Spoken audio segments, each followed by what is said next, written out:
दोस्तों स्वागत है आपका बिहार न्यूज़ में। दोस्तों मैं हूं फिरदौस गनी और आप देख रहे हैं केडीबी लाइव। दोस्तों आज हो चुका है 17 नवंबर 2021। तो आज की बिहार की टॉप न्यूज़ लेकर आए हैं आपके लिए। दोस्तों वीडियो स्टार्ट करने से पहले आपसे रिक्वेस्ट है, अगर आप नए आए इस चैनल पर तो फिर चैनल को सब्सक्राइब करके बेल आइकन को भी प्रेस कर दीजिए और साथ में वीडियो को लाइक कर दीजिए, अपने दोस्तों के साथ शेयर भी कीजिए। तो चलिए दोस्तों स्टार्ट करते हैं आज की पूरे बिहार की टॉप न्यूज़।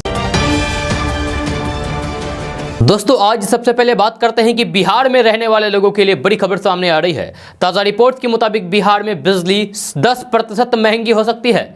इसको लेकर बिजली कंपनियों ने तैयारियां शुरू कर दी है। साथ ही साथ बिहार विद्युत विनियामक आयोग के पास याचिका भी सौंप दी गई है। खबर के अनुसार बिहार की बिजली कंपनियों ने सभी श्रेणी के बिजली शुल्क पर 10% बढ़ोतरी का प्रस्ताव दिया है। अगर इस प्रस्ताव पर बिहार विद्युत विनियामक आयोग सहमति दे देता है तो बिहार में बिजली बिल महंगा हो जाएगा। दोस्तों अब बात करते हैं कि बिहार की राजधानी पटना से अच्छी खबर सामने आ रही है।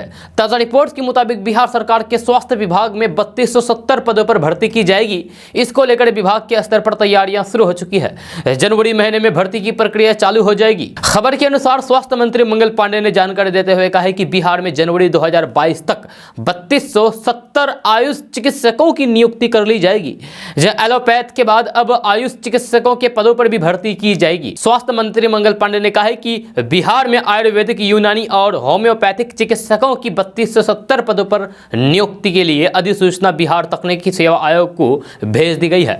जहां बहुत जल्द इन पदों पर भर्ती को लेकर नोटिस जारी किया जाएगा। दोस्तों बात करते हैं कि पटना समेत बिहार के सभी जिलों में ठंड का कहर शुरू होने वाला है। ताज़ा रिपोर्ट्स के मुताबिक बिहार में अगले 48 घंटों के दौरान न्यूनतम तापमान में 2 से 3 डिग्री तक गिरावट हो सकती है। इससे बिहार के सभी जिलों में ठंड बढ़ेगा। मौसम वैज्ञानिकों की माने तो एक ट्रफ लाइन तमिलनाडु से पश्चिम बंगाल होकर गुजर रही है। इसके कारण बिहार में पूर्वी हवा का प्रभाव बढ़ा है। इससे यहाँ ठंड बढ़ने का भी अनुमान है। लोगों को ठंड से बचने के लिए सभी प्रकार की तैयारियां कर लेनी चाहिए। आपको बता दूं कि 19 से 25 नवंबर के बीच दक्षिण बिहार के कुछ हिस्सों में हल्की बूंदाबूंदी की भी आसार नजर आ रहे हैं। इससे बिहार के सभी इलाकों में तापमान में गिरावट देखी जाएगी और लोगों को ठंड का एहसास ज्यादा होने लगेगा। जहां पटना समेत बिहार के सभी जिलों में 25 नवंबर के बाद न्यूनतम पारे में धीरे धीरे गिरावट होने के आसार हैं। साथ ही साथ कोहरे का भी प्रभाव बढ़ेगा। मौसम विभाग के अनुसार बिहार में इस साल कड़ाके की ठंड पड़ने का अनुमान दिखाई दे रहा है। दोस्तों बात करते हैं कि बिहार के प्राथमिक विद्यालय में कार्यरत शिक्षकों को स्पोकन इंग्लिश की ट्रेनिंग दी जाएगी। पहले शिक्षक अंग्रेजी बोलना सीखेंगे और फिर ऑनलाइन परीक्षा में शामिल होंगे। जो शिक्षक पास होंगे उन्हें सर्टिफिकेट भी उपलब्ध कराया जाएगा, सर्टिफिकेट भी दिया जाएगा। ट्रेनिंग में एक सत्र 3 घंटे का होगा। प्रशिक्षित शिक्षक अपने क्लासरूम में बच्चों को अंग्रेजी दक्षता लाने के लिए अपनी मातृभाषा में अंग्रेजी बोलने सीखने का ज्ञान देंगे। दोस्तों अब बात करते हैं कि बिहार में बसों का किराया भी बढ़ गया है। पेट्रोल डीजल की कीमतों में लगातार हो रहे इजाफे को देखते हुए आखिरकार बिहार में 3 साल बाद बसों का किराया बढ़ा दिया गया है। साल 2018 के बाद बिहार सरकार बस किराए का नया रेट जारी किया है। परिवहन विभाग ने इसकी अधिसूचना जारी कर दी है। नई दरों के मुताबिक साधारण, डीलक्स एसी के साथ साथ वोल्वो और मर्सिडीज कैटेगरी के बसों का भी किराया अब पहले से ज्यादा देना होगा आपको। परिवहन विभाग के सचिव संजय कुमार अग्रवाल की तरफ से जारी अधिसूचना के मुताबिक संबंधित क्षेत्रीय परिवहन पदाधिकारी 15 दिनों के अंदर बसों के बेसिक किराए और प्रति किलोमीटर में किराए की दर तय करेंगी। दोस्तों बात करते हैं कि भारतीय मार्क्सवादी कम्युनिस्ट पार्टी यानी कि सीपीआईएम ने ईसाइयों मुसलमानों पर कथित तौर पर बढ़ते हमलों पर चिंता जाहिर की है। इसको लेकर सीपीआईएम ने केंद्र सरकार के खिलाफ 1 दिसंबर को देशव्यापी विरोध प्रदर्शन करने का ऐलान किया है। सीपीआईएम पोलित ब्यूरो ने आरएसएस परिवार से जुड़े संगठनों द्वारा अल्पसंख्यक समुदायों, खास तौर पर ईसाई मुस्लिम धर्म से जुड़े लोगों के खिलाफ बढ़ते मामलों पर चिंता जताई है। सीपीआईएम ने दावा किया है कि सोशल मीडिया प्लेटफॉर्म फेसबुक के आंतरिक दस्तावेजों में हालिया एक्सपोजर ये भी रेखांकित करते हैं कि कैसे बीजेपी नेताओं ने कई मामलों में हिंसा को भड़काते हुए अत्यधिक सांप्रदायिक संदेश को बढ़ावा दिया है। इस तरह के सांप्रदायिक गतिविधियों के अपराधियों को न केवल कानून से छूट मिलती है बल्कि पीड़ितों की रक्षा करने के बजाय कई भाजपा शासित राज्यों में प्रशासनिक पीड़ितों, उनका समर्थन करने वालों को झूठे मामले कठोर धाराओं के तहत गिरफ्तारियों के साथ दंडित करता है। इस तरह से ईसाइयों मुसलमानों पर बढ़ते हमले गंभीर चिंता का विषय है। हैं। पूर्व सांसद सीपीआई नेता सीताराम येचुरी ने दावा किया है कि बीजेपी शासित सरकार पीड़ितों को बचाने के बजाय उनके खिलाफ विशेष मामले दर्ज करा रही है। ये हमले भारत के संविधान पर हमला है। उन्होंने कहा है कि इस हमले पर सीपीआई-एम 1 दिसंबर को देशव्यापी विरोध प्रदर्शन करेगी। दोस्तों बात करते हैं कि लवली प्रोफेशनल यूनिवर्सिटी के कृषि विशेषज्ञों और 40 विद्यार्थियों ने मिलकर एक ऐसा कृषि ड्रोन तैयार किया है जो काफी किफायती है। ये छिड़काव के अलावा फसल की देखभाल में भी किसानों की मदद करेगा। इस ड्रोन का नाम फ्लाइंग फार्मर रखा गया है। इसकी कीमत 10 से 15 हजार रुपए होगी। इससे एक बार में 10 लीटर तक कीटनाशक का छिड़काव किया जा सकता है, वह भी केवल 15 से 20 मिनट में। एक बार चार्ज करने पर यह 25 मिनट तक चल सकेगा। इसमें कैमरा और खेत के लिए जरूरी सेंसर भी लगे होंगे जो कि फसलों को उचित आकलन करेंगे। इससे फसलों के कीट रोग, सिंचाई, खरपतवार आदि की सटीक जानकारी मिल सकेगी।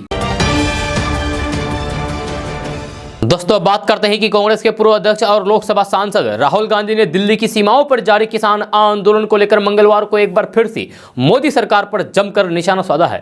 उन्होंने कहा है कि जब किसान नाम के आगे शहीद लगाना पड़े तो समझना चाहिए कि सरकार की क्रूरता हद से पार हो गई है। केंद्र सरकार द्वारा लाए गए 3 कृषि कानूनों के खिलाफ दिल्ली की सीमाओं पर किसानों के आंदोलन को 1 साल होने वाले हैं। राहुल गांधी ने ट्विटर पर लिखा है कि जब किसान नाम के आगे शहीद लगाना पड़े समझ जाओ सरकार की क्रूरता हद से पार हो गई है। अन्नदाता सत्याग्रह को नमन। राहुल गांधी किसानों की मांग का समर्थन करते हुए लगातार सरकार पर सवाल उठा रहे हैं और कृषि कानूनों को वापस लेने की मांग कर रहे हैं। विभिन्न किसान संगठनों का नेतृत्व कर रहे संयुक्त किसान मोर्चा ने हाल ही में दावा किया था कि किसान आंदोलन के दौरान 650 से अधिक किसानों की मौत हो चुकी है। हालांकि सरकार इन आंकड़ों को नहीं मानती है। दोस्तों कोरोना संक्रमण की चेन को तोड़ने के लिए सुदूर ग्रामीण क्षेत्र में अंतिम पंक्ति तक के लोगों को कोविड टीका लगाया जाना है। इसके लिए किशनगंज जिला प्रशासन एवं स्वास्थ्य विभाग अथक प्रयास कर रहे हैं। इसके लिए किशनगंज के डीएम आदित्य प्रकाश के निर्देश अनुसार लगातार महाअभियान चलाकर 100% टीकाकरण की कोशिश की जा रही है। लेकिन हर संभव प्रयास के बाद भी किशनगंज जिले में लक्ष्य के मुताबिक अभी भी 38% व्यक्ति टीके से वंचित है। इसके लिए आज से किशनगंज जिले में कोविड टीकाकरण की संख्या बढ़ाने को लेकर हर घर दस्तक अभियान चलाया जाएगा। यह जानकारी सोमवार को सिविल सर्जन डॉक्टर श्रीनंदन ने दी है। सिविल सर्जन ने बताया है कि आशा कार्यकर्ता ने पहले तथा दूसरी डोज के लिए संविधिकरण भी किया है। हर घर दस्तक कार्यक्रम के तहत स्वास्थ्य कर्मी सुदूरवर्ती तथा दुर्गम क्षेत्र में युवा, महिला, बुजुर्ग और दिव्यांग लोगों के घर घर जाकर छूटे हुए लाभार्थियों का टीकाकरण करेंगे। यानी कि अगर आप अभी भी कोविड-19 की डोज नहीं ली है तो फिर आप तैयार होकर बैठ जाइए, क्योंकि आपके घर दस्तक देने वाली है कोविड टीकाकरण टीम आपको टीका लगाने के लिए। दोस्तों बिहार के लखीसराय जिले में एक भयानक एक्सीडेंट होने से करीब 6 लोगों की जान चली गई है। इस बीच बताया यह भी जा रहा है कि हादसे में जिन 5 लोगों की जान गई है वे सुशांत सिंह राजपूत के रिश्तेदार हैं। जानकारी के मुताबिक हरियाणा में पदस्थापित एसडीजीपी ओपी सिंह के बहनोई 2 भगिनी और एक अन्य रिश्तेदार बताए जा रहे हैं। लखीसराय जिले के पिपरा गांव में शेखपुरा सिकंदरा मार्ग पर मंगलवार की सुबह 6:10 पर यह हादसा हुआ है, जिसमें करीब 4 लोग गंभीर रूप से घायल हो गए हैं और 6 लोगों की जान चली गई है। सबसे बड़ी बात यह है कि 6 लोगों में से 5 लोग एक ही परिवार के हैं। जानकारी मिली है कि ट्रक और टाटा सोमो की टक्कर में सोमो सवार लोगों की मौके पर ही जान चली गई। दोस्तों अब बात करते हैं कि कांग्रेस नेता मणिशंकर अय्यर एक बार फिर से विवादों में हैं। जब मणिशंकर अय्यर ने मुगल और मुसलमानों को लेकर एक अलग ही सियासी राग छेड़ दिया है। जहां उन्होंने कहा है कि मुगलों ने कभी धर्म के नाम पर अत्याचार नहीं किया है। इसके अलावा उन्होंने बीजेपी पर जमकर भी निशाना साधा है और जिन्ना की भी तारीफ की है। मणिशंकर अय्यर ने अपने बयान में कहा है कि हम अकबर को अपना मानते हैं, हम अकबर को अपना समझते हैं, इसलिए कभी उनके नाम की सड़क को बदलकर महाराणा प्रताप के नाम पर रखने की बात नहीं की है। भारतवादिक मुल्क है जहां मुसलमान आए, लेकिन भारत मुस्लिम देश कभी नहीं बना। जबकि अगल बगल नजर दौड़ाएं तो सारे मुस्लिम देश हैं। मणिशंकर अय्यर ने कहा है कि मुगलों ने कभी देश में धर्म के नाम पर अत्याचार नहीं किया है। मणिशंकर अय्यर ने पुरानी जनगणना का हवाला देते हुए कहा है कि 1872 में देश में 72% हिंदू थे और 24% मुसलमान थे। कमोबेश ये संख्या अब भी वैसे ही है, इसीलिए मुसलमानों पर जनसंख्या बढ़ाने के आरोप पूरी तरीके से गलत है। मणिशंकर अय्यर ने इस बार मुगल शासन की जमकर तारीफ की है। नेहरू जयंती पर हुए कार्यक्रम के दौरान मणिशंकर अय्यर ने मुगल शासक में हुए अत्याचारों की बातों को खंडन किया है। उन्होंने मुगल बादशाह अकबर के शासनकाल से लेकर तमाम दूसरे मुगल बादशाहों का उदाहरण देकर दावा किया है कि मुगल शासन में कभी भी जोर जबरदस्ती और धर्म परिवर्तन नहीं किया गया है। दोस्तों बात करते हैं कि बिहार में जनप्रतिनिधियों का सम्मान नहीं करने वाले अधिकारी अब नपेंगे। यह सरकार ने इसको लेकर पत्र भी जारी कर दिया है। पत्र की प्रतिलिपि बिहार के मुख्य सचिव, गृह सचिव, डीजीपी समेत सभी विभाग के सचिव को भेज दी गई है, जिसमें साफ साफ निर्देश दिया गया है कि एमएलए एमपी को सचिव से ऊपर स्थान होना चाहिए। अगर कोई एमएलए एमपी किसी अधिकारी से मिलने या जाएंगे तो उन्हें सचिव स्तर के अधिकारी खड़े होकर उनका सम्मान करेंगे। इतना ही नहीं, शिष्टाचार दर्शाते हुए उन्हें बाहर गेट तक आकर छोड़ना होगा। सामान्य प्रशासन विभाग के प्रधान सचिव चंचल कुमार ने इस संबंध में पत्र लिखा है। पत्र में कहा गया है कि सभी सरकारी सेवकों, सांसदों एवं विधायकों के साथ विनम्रता तथा शिष्टाचार का बर्ताव करें। सांसदों एवं पूर्व विधायकों की बातों को धैर्य पूर्वक सुने एवं उन पर ध्यान पूर्वक विचार करें। दोस्तों सोशल मीडिया पर एक ऐसा वीडियो वायरल हो रहा है जिसे देखने के बाद एक पल के लिए आप भी दंग रह जाएंगे, क्योंकि एक चोर ने जिस अंदाज में मंदिर के अंदर चोरी की है उसे देखकर हर कोई हैरान है। जी हां, आलम यह है कि लोग इस वीडियो को देखकर ठहाके भी लगा रहे हैं और चटकारे लेते हुए वीडियो पर मजे भी ले रहे हैं। इतना ही नहीं, सोशल मीडिया के अलग अलग प्लेटफॉर्म पर लोग इस वीडियो को शेयर भी कर रहे हैं। यह वायरल वीडियो महाराष्ट्र के ठाणे का बताया जा रहा है। इस वीडियो में एक युवक मंदिर में प्रवेश करता है। पहले वह इधर उधर घूमता है, फिर अपना मोबाइल निकालता है और उससे फोटो खींचने लगता है। जब भगवान की प्रतिमा का भी फोटो खींचता है। इसके बाद मूर्ति के सामने हाथ जोड़ता है और पैर छूकर आशीर्वाद भी लेता है।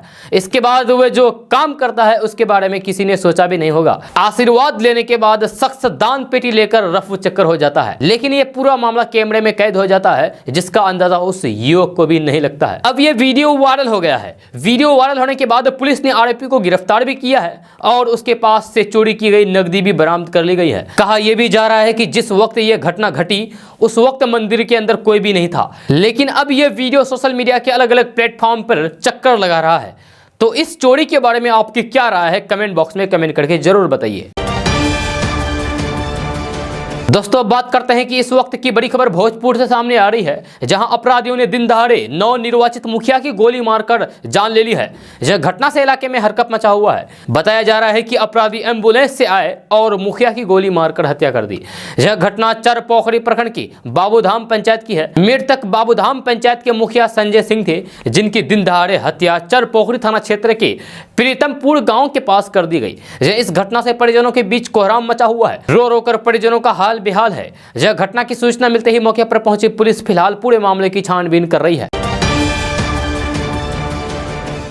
दोस्तों बात करते हैं कि पानी पीने के संबंध में कई महत्वपूर्ण नियम बनाए गए हैं। हमें किस समय कितना पानी पीना चाहिए, अगर आप इस बात का ध्यान रखेंगे तो फिर चमत्कारिक रूप से स्वास्थ्य लाभ प्राप्त होंगे। यदि कोई व्यक्ति हर रोज सुबह सुबह उठते ही एक गिलास पानी पी लेता है तो फिर उसकी पाचन शक्ति हमेशा सही रहती है। यदि पाचन व्यवस्थित रहता है तो फिर बीमारियां कम होती है। हर रोज नहाने के बाद हमें एक गिलास पानी जरूर पीना चाहिए, इससे रक्त संचार व्यवस्थित रहता है। हर रोज सोने से पहले कम से कम आधा गिलास पानी पीना चाहिए। ऐसा करने पर हार्ट अटैक की संभावनाओं में कमी आती है। इसके अलावा भी पानी पीने के कुछ नियम और फायदे हैं जिनको जरूर जानना चाहिए। तो बात करते हैं कि आखिर आपको कब कब पानी पीना चाहिए। तो जब खाना पूरी तरीके से पच जाए तो फिर उसके बाद पानी पीना चाहिए। खाना पचने के बाद पानी पीने पर वह अमृत के समान काम करता है।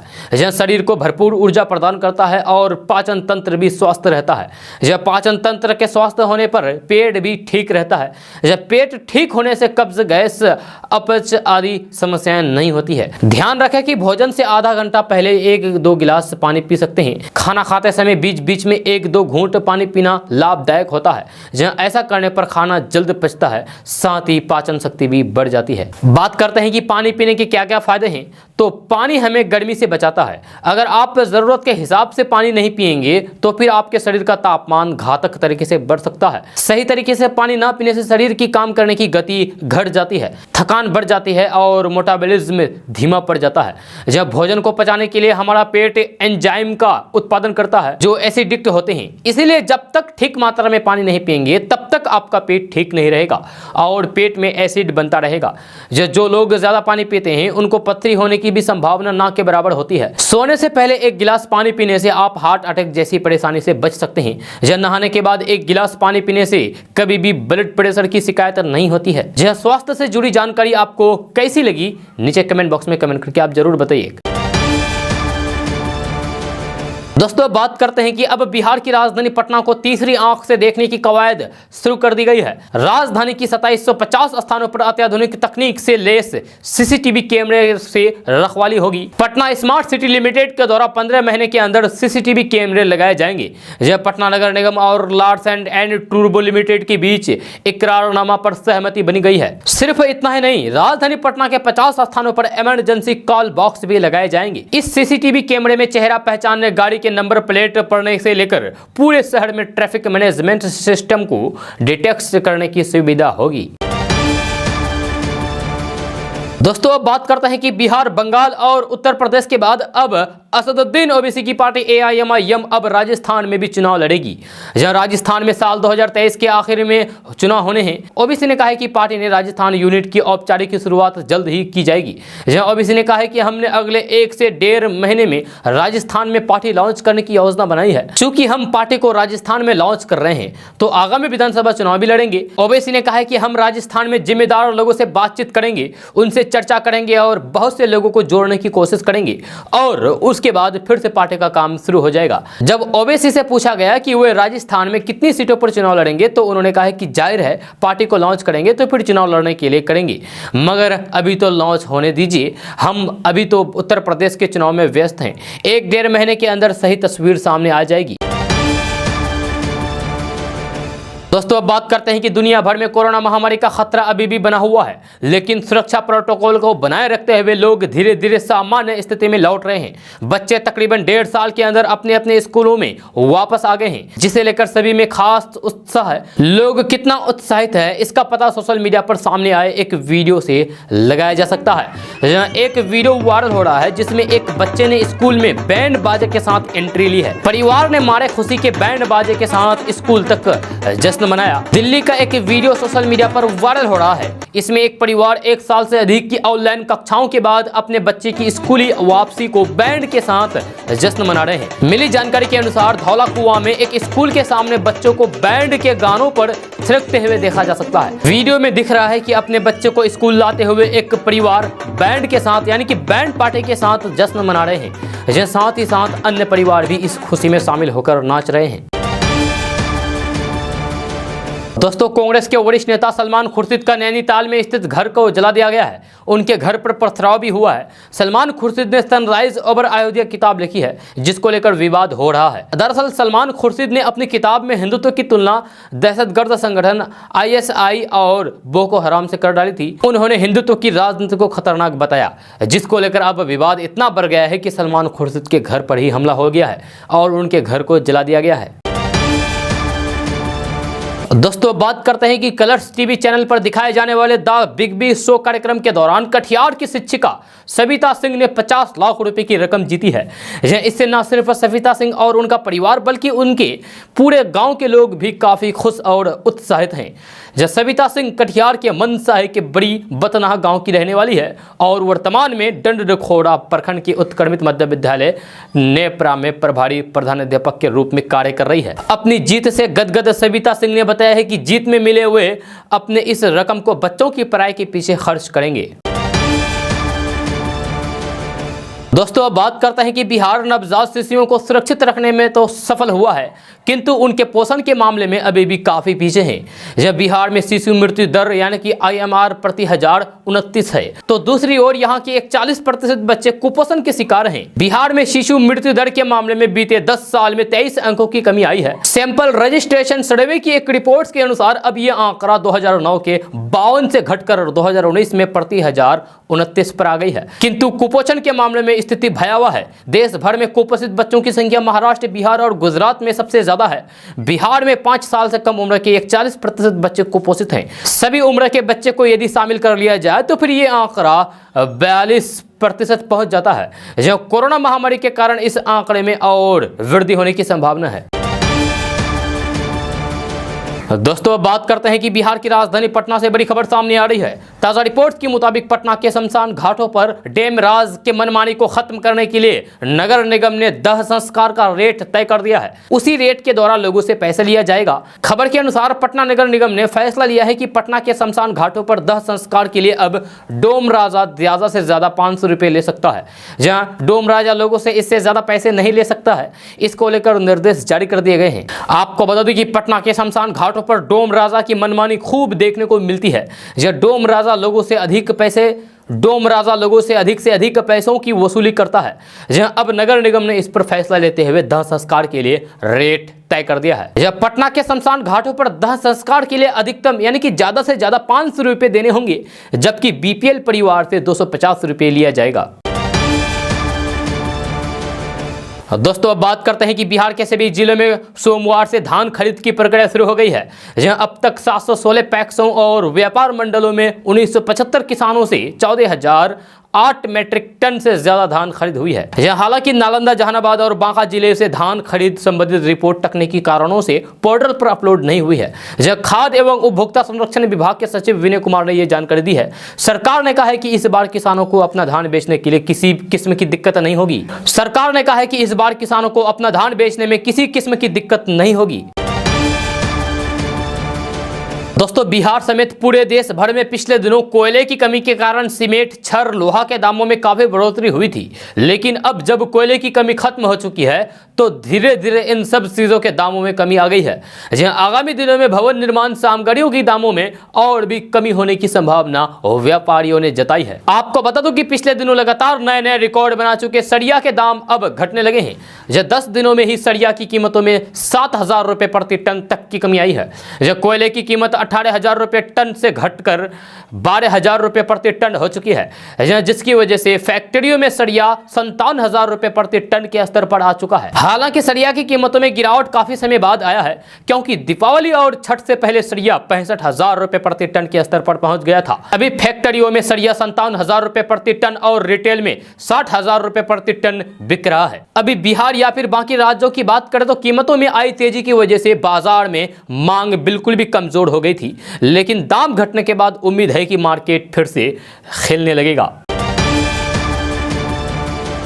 दोस्तों अब बात करते हैं कि बिहार में अलग अलग सड़कों का निर्माण कार्य चल रहा है। बढ़ती ट्रैफिक को देखते हुए कुछ पुराने 2 लेन नेशनल हाईवे को 4 लेन किया जा रहा है। बिहार में निर्माणाधीन नरेंद्रपुर से पूर्णिया 4 लेन NH 131A का निर्माण करीब 1905 करोड़ रुपए की लागत से तय समय मार्च 2023 में पूरा होने की संभावना है। आपको बता दें कि सड़क की चौड़ीकरण का कार्य मार्च 2021 से जारी है। इस योजना में कुल 49 किलोमीटर की लंबाई में सड़क का चौड़ीकरण किया जाना है। दोस्तों बात करते हैं कि आंगनबाड़ी सेविकाओं को भी ई श्रम कार्ड की सुविधा मिलेगी। इस संबंध में सभी सेविकाओं को आवश्यक निर्देश दिए गए हैं। यह नोडल पदाधिकारी ने सभी डीपीओ को हर दिन पोर्टल पर निबंधन से संबंधित रिपोर्ट देने को कहा है। जब डीपीओ चांदनी सिंह ने कहा है कि इस सभी सेविकाओं को निर्देश दिया गया है। उन्होंने कहा है कि 2 लाख रुपए का मुफ्त बीमा श्रम विभाग की बिहार शताब्दी असंगठित कार्य क्षेत्र कामगार एवं शिल्पकार सामाजिक सुरक्षा योजना और अन्य योजनाओं का लाभ मिलेगा। इधर सेविकाओं में ई श्रम कार्ड को लेकर आक्रोश है। जब सेविकाओं ने कहा है कि सरकार ने सरकारी कर्मी का दर्जा देने के बदले मजदूर की श्रेणी में रख दिया है। दोस्तों बॉलीवुड के मशहूर डायरेक्टर रोहित शेट्टी की लगभग हर फिल्म बॉक्स ऑफिस पर धमाल मचाती है। यह फिल्म सूर्यवंशी ने भी बरकरार रखा है। जब फिल्म में अक्षय कुमार और कैटरीना कैफ की एक्टिंग हर किसी को पसंद आ रही है, मगर फिल्म में मुस्लिम विलेन यानी कि मुस्लिम गुंडे को लेकर कुछ विवाद सा हो गया है, जिसके जवाब में रोहित शेट्टी ने जवाब दिया है। एक इंटरव्यू में रोहित शेट्टी ने कहा है कि जब हिंदू विलेन होता है तब तो कोई नहीं बोलता, मगर एक मुस्लिम पर हमेशा सवाल क्यों उठाया जाता है। एक रिपोर्ट के मुताबिक रोहित शेट्टी ने एक इंटरव्यू में सवाल उठाया है कि पिक्चर्स बनाते समय उनके मन में धर्म को लेकर ऐसी कोई भी बात नहीं आई और फिल्म में मुस्लिम किरदार स्क्रिप्ट की डिमांड थी। रोहित शेट्टी ने कहा है कि मैं आपसे एक सवाल पूछता हूं, मेरे फिल्म सिंघम मुख्य विलेन जयकांत सिकरे एक हिंदू था। सिंघम रिटर्न और सिम्बा में भी हिंदू विलेन ही थे। जब मेरी सभी फिल्मों में विलेन हिंदू था तो किसी ने सवाल नहीं उठाया। रोहित शेट्टी ने आगे कहा है कि अगर कोई पाकिस्तानी टेररिज्म है तो उसकी कास्ट क्या होगी। हम यहाँ फिल्म में कास्ट की बात नहीं कर रहे हैं, क्योंकि फिल्म में मुस्लिम विलेन स्क्रिप्ट की डिमांड थी। हमने फिल्म बनाते समय ये सोचा भी नहीं, फिर ऐसी बातें लोग क्यों कर रहे हैं। दोस्तों, कोरोना महामारी में देश में बड़ी संख्या में लोगों ने अपनों को खो दिया। यहां तक कि कई बच्चे अनाथ हो गए। कई ऐसी खबरें आई कि परिवार के सभी सदस्यों की कोरोना के कारण जान चली गई और बच्चे अनाथ हो गए। ऐसे अनाथ बच्चों के लिए एम्प्लॉय पेंशन स्कीम यानी कि ईपीएस के तहत आर्थिक मदद मिल सकती है। हालांकि ये फायदा उन अनाथ बच्चों को मिलेगा जिनके माता पिता में कोई एक या फिर दोनों नौकरी पेशा थे और ईपीएस मेंबर रहे हो। दोस्तों, अब बात करते हैं कि एक तरफ जब बिहार के मुख्यमंत्री शराबबंदी कानून को लेकर समीक्षा बैठक कर रहे हैं, ठीक उसी वक्त पटना और हाजीपुर में कई जगहों पर शराब बेचने और खरीदने की खबरें सामने आ रही है। यह खबर तो ये भी मिल रही है कि मुख्यमंत्री सचिवालय के बाहर शराब की खाली बोतलें पाई गई है। ये वही जगह है जहां अंदर शराबबंदी कानून को लेकर समीक्षा बैठक चल रही है। यह बिहार में पूर्ण शराबबंदी है, लेकिन फिर भी आए दिन शराबबंदी कानून के उल्लंघन के मामले सामने आ रहे हैं। इसको लेकर बिहार में सियासत भी गजब हो रही है। विपक्षी पार्टियां लगातार सरकार को निशाने पर ले रही है। इसी बीच कांग्रेस नेता ललन कुमार ने भी शराबबंदी कानून को लेकर सरकार पर तंज कसा है। उन्होंने कहा है कि सुशासन की सरकार में भक्ति और शक्ति लोकप्रिय है। जिस तरह भगवान दिखती नहीं है लेकिन उनकी पूजा हर जगह होती है, ठीक उसी तरीके से दुकानों में शराब दिखती नहीं है लेकिन बिकती सब जगह है। ये सुशासन की भक्ति है और राज्य की पुलिस सब जगह है। दोस्तों, अब बात करते हैं कि बिहार सरकार किसानों की आय बढ़ाने और उनकी सुविधाओं को लेकर काफी गंभीर हो गई है। इसी सिलसिले में बिहार में किसानों को खेती के लिए बीज की होम डिलीवरी शुरू की गई है। सरकार ने किसानों से अपील की है कि रबी के मौसम में खेती के लिए उर्वरकों का प्रयोग कम से कम करें। आपको बता दो कि बारिश और बाढ़ के कारण देर से बुआई हो रही है। जब बिहार में फिलहाल तिलहन और दलहन की बुआई हो रही है। बिहार सरकार 70,000 क्विंटल दलहन और 3252 क्विंटल सरसों का बीज उपलब्ध कराने जा रही है। इसके अलावा करीब 3 लाख क्विंटल गेहूं का भी बीज उपलब्ध कराया जाएगा। दोस्तों, अब बात करते हैं कि बिहार में बाढ़, सुखाड़, अधिक बारिश या फिर बेमौसम बारिश के कारण फसल का नुकसान झेलने वाले किसानों को बिना ब्याज के लोन देने की तैयारी हो रही है। साथ ही पैक्सों को भी बिना ब्याज पर लोन देने की सुविधा मिलेगी। इससे पूरे बिहार के किसानों, सहकारी समितियों, डेयरी और मछली व्यवसाय से जुड़े लोगों को कई तरह की सहूलियतें मिलेगी। दोस्तों, अब बात करते हैं कि विपक्ष के नेता तेजस्वी यादव ने कहा है कि अगर 1000 बैठकों के बावजूद भी बिहार में शराब की बिक्री हो रही है तो फिर ये प्रशासन की नहीं बल्कि मुख्यमंत्री नीतीश कुमार की विफलता है। तेजस्वी यादव ने मुख्यमंत्री नीतीश कुमार के मंगलवार को हुई शराबबंदी की समीक्षा से पहले मुख्यमंत्री से 15 सवाल पूछे। जब पूछा है कि 6 वर्षों में शराब की कितने तस्कर, माफिया और अधिकारी जेल भेजे गए हैं, कितने डीएसपी, एसपी बर्खास्त हुए हैं, सिर्फ सिपाही निलंबित किए जाते हैं, जबकि शराब पीने के आरोप में दलित और कमजोर वर्ग के लाखों लोग जेल में डाले गए हैं। यह सरकार शराब माफिया के खिलाफ आंदोलन में साक्ष्य नहीं दे पाती है। माफिया तुरंत रिहा हो जाते हैं। उन्होंने कहा है कि समीक्षा का कोई भी परिणाम नहीं निकलता है, यह सिर्फ नौटंकी है। तेजस्वी यादव ने आरोप लगाया है कि शराबबंदी की समीक्षा लेने वाले अधिकांश अधिकारी और सत्तारूढ़ दल के नेता खुद शराब पीते हैं। सदन में साक्ष्य प्रस्तुत करने के बाद मंत्री रामसूरत राय और उनके भाई के खिलाफ कार्रवाई नहीं हुई। हम शराबबंदी में सहयोग करते हैं, साक्ष्य देते हैं यानी कि प्रमाण देते हैं। कई जदयू नेताओं के भी साक्ष्य दिए हैं, प्रमाण दिए हैं, किसी पर भी आज तक कार्रवाई नहीं हुई है। तेजस्वी यादव ने कहा कि मुख्यमंत्री को जीतन राम मांझी और भाजपा प्रदेश अध्यक्ष डॉक्टर संजय जायसवाल सहित अन्य सांसदों की बातों पर गौर करना चाहिए। ये सब शराबबंदी की खामियां गिनाते हैं, सरकार उन पर अमल नहीं करती है। दोस्तों, अब बात करते हैं कि खरीफ मौसम अब समाप्त होने लगा है। इसके साथ ही रबी मौसम की शुरुआत हो चुकी है। बिहार में दलहन एवं तिलहन फसलों की बुआई शुरू हो चुकी है। जल्द ही गेहूं की बुआई भी चालू हो जाएगी।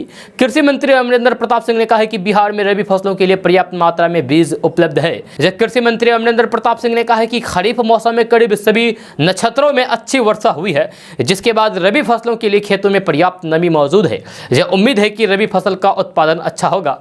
उन्होंने कहा है कि विभाग द्वारा विभिन्न योजनाओं के अंतर्गत किसानों को अनुदानित दर पर बीज उपलब्ध भी कराया जा रहा है। दोस्तों, अब बात करते हैं कि 15 नवंबर को मोहम्मद शहाबुद्दीन की बेटी हेरा साहब की धूमधाम से शादी हुई। सोमवार को मोतिहारी से दोपहर 3 बजे निकली बारात शाम के करीब 6 बजे सीवान पहुंची। इसके बाद बारातियों का जोरदार स्वागत किया गया। सीवान शहर के पुरानी किला चमड़ी मंडी में स्थित एक होटल में बारात ठहरी। तस्वीर में देख सकते हैं कि हेरा साहब अपनी सहेलियों के साथ है। वही दूसरी तस्वीर में मोहम्मद सादमान है, जिनके हेरा से शादी हुई है। इस दौरान दूल्हा और दुल्हन को देखने के लिए हजारों की संख्या में लोगों की भीड़ लगी रही। दोस्तों, लड़के लड़कियों के द्वारा अपने माँ बाप के पसंद के खिलाफ जाकर शादी करने के कई मामले आए दिन सामने आते रहते हैं, लेकिन राजधानी पटना से एक ताज़ा मामला सामने आया है जिसे जानकर आप हैरान रह जाएंगे।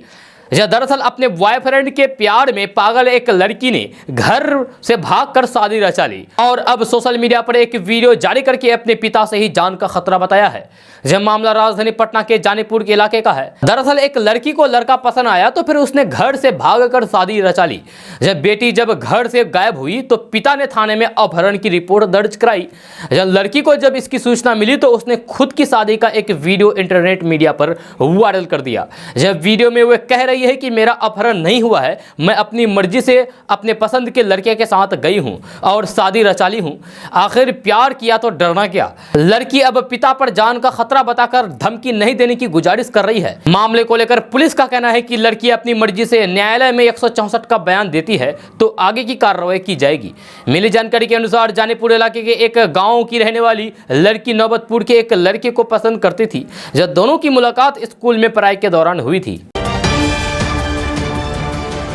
दोस्तों, अब बात करते हैं कि उत्तर प्रदेश में बने 341 किलोमीटर पूर्वांचल एक्सप्रेस का कल नरेंद्र मोदी ने उद्घाटन किया। 36 महीनों में बनकर तैयार हुए इस एक्सप्रेस वे के निर्माण पर 22,500 करोड़ रुपए की लागत आई है।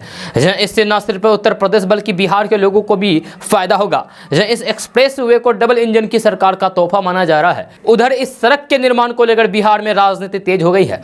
लोक जनशक्ति पार्टी रामविलास के राष्ट्रीय अध्यक्ष चिराग पासवान ने मुख्यमंत्री नीतीश कुमार को लपेटा है। चिराग पासवान ने पूर्वांचल एक्सप्रेस वे के लिए प्रधानमंत्री नरेंद्र मोदी और उत्तर प्रदेश के मुख्यमंत्री योगी आदित्यनाथ को धन्यवाद देते हुए कहा कि अब बिहार के लोग भी दिल्ली से बिहार की सीमा तक तुरंत पहुंच सकेंगे, लेकिन उसके आगे बिहार में ऐसी सड़क क्यों नहीं। उन्होंने कहा कि बिहारियों को ऐसी सड़क नसीब हो, इसके लिए नीतीश कुमार को और कितना लंबा कार्यकाल चाहिए। दोस्तों, अब बात करते हैं कि बिहार की राजधानी पटना में जल्द ही टीम इंडिया के मिस्टर कूल महेंद्र सिंह धोनी नजर आ सकते हैं। इसके साथ ही एक्ट्रेस चित्रागंदा सिंह, नेहा शर्मा और मिलिंद सोमन जैसे फिल्म सितारे भी यहां पहुंचेंगे, जो कि उनके प्रशंसकों के लिए बड़ा तोहफा होगा। दरअसल आगामी 26 दिसंबर को राजधानी में यानी कि राजधानी पटना में आजादी के अमृत महोत्सव और स्वर्णिम विजय वर्ष के उपलक्ष्य में पहली बार हाफ मैराथन होने जा रहा है। इस हाफ मैराथन का आयोजन एनसीसी बिहार झारखंड निदेशालय के द्वारा कराया जा रहा है। इस मैराथन में फिल्म अभिनेता मिलिंद सोमन, नेहा शर्मा, चित्रागंदा सिंह के साथ राजधानी की सड़कों पर 15,000 लोग दौड़ेंगे। इस मैराथन में अंतर्राष्ट्रीय और राष्ट्रीय स्तर के धावक शामिल होंगे। इसके साथ ही सबसे बड़ा सरप्राइज भारतीय क्रिकेट टीम के कैप्टन रह चुके महेंद्र सिंह धोनी होंगे, जिन्हें मैराथन का हिस्सा बनाने के लिए बुलावा भेजा गया है। हालांकि अभी यह निश्चित नहीं हुई है कि धोनी कार्यक्रम का हिस्सा होंगे या नहीं।